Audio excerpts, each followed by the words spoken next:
반갑습니다. 이국영 강사입니다.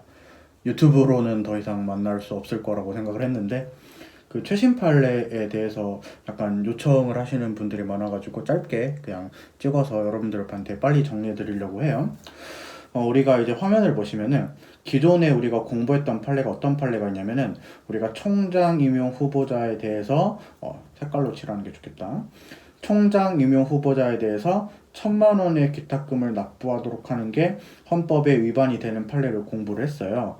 근데 이제 그 몇 달 전에 원래 이제 헌법재판소가 2021년도 12월 말에 판례를 내게 되면은 그게 이제 중요한 판례들을 모은 자료가 2월 달 정도에 나오게 되거든요. 그래서 이게 뭐가 문제가 되냐면은 그 똑같은 판례 같아요. 딱 보면은 우리가 대구대학교 총장 임용 후보자 선정 과정이 또 다르게 문제가 됐었어요. 그래서 똑같이 총장 후보자 선정 과정에서 1,000만 원의 기탁금을 납부하도록 했는데 이거는 또 헌법 위배가 안 된대요.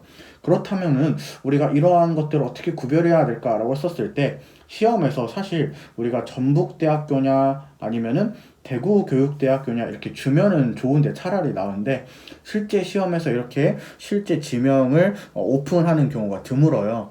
그래서 여러분들 아마 우리가 기존에 나왔던 판례 같은 경우에는 이 판례가 많이 나왔기 때문에 우리가 출제위원님들도 이거를 신경 써가지고 아마 출제를 하실 거예요. 왜냐면은 이 판례가 나온 뒤에 우리가 출제위원님들께서 출제하러 들어가셨어도 이 판례를 보고 들어가기는 좀 어렵거든요. 그래도 이제 만에 하나를 위해서 여러분들한테 정리를 해드리는데 대구대학교, 대구교육대학교라고 키워드가 나오면 좋지만 제 생각에 만약에 굳이 이 판례를 내려면은 구별할 수 있는 키워드가 간선제 방식이라는 것이 있고 그 다음에 직선제 방식이라는 게 있어요.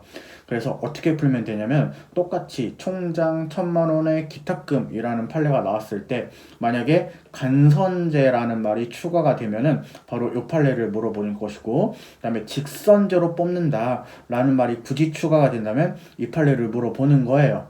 자, 그랬을 때 여러분들 밑에 있는 내용도 그냥 한꺼번에 정리를 할 건데 대구교육대학교 총장 선거에 출마를 했는데 100분의 15 이상을 득표를 하면은 여러분들 우리가 기탁금을 반환을 받을 수가 있어요. 근데 여러분들 100분의 15를 받기도 어렵거니와 우리가 1등은 기탁금을 전액 반환을 해주지만 2등이나 3등으로 우리가 당선이 됐는데 100분의 15라는 것을 얻었음에도 불구하고 기탁금이 얼마만 반액만 반액하도록 하는 것은 재산권을 침해를 해요. 왜냐면 우리가 우리 총장 선거 말고 공직선거 같은 경우에는 100분의 15를 받았을 때 전액 반환이 되거든요.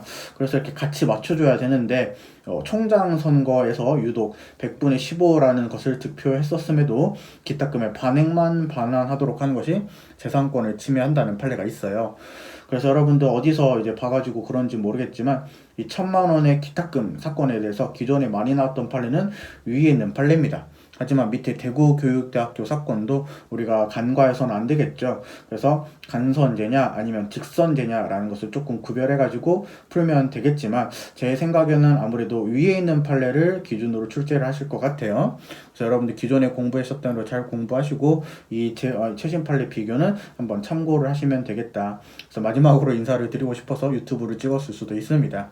그럼 여러분들 이번 최신 판례 비교를 여기서 마칠 수 있도록 하고 이제 시험에 한 이틀 정도밖에 안 남았는데 최선을 다해서 여러분들 마지막까지 보던 거 계속 보면서 반복하신 다음에 합격하셔가지고 좋은 모습으로 다시 만나뵐 수 있었으면 좋겠습니다. 자, 여기서 마칠게요. 고맙습니다.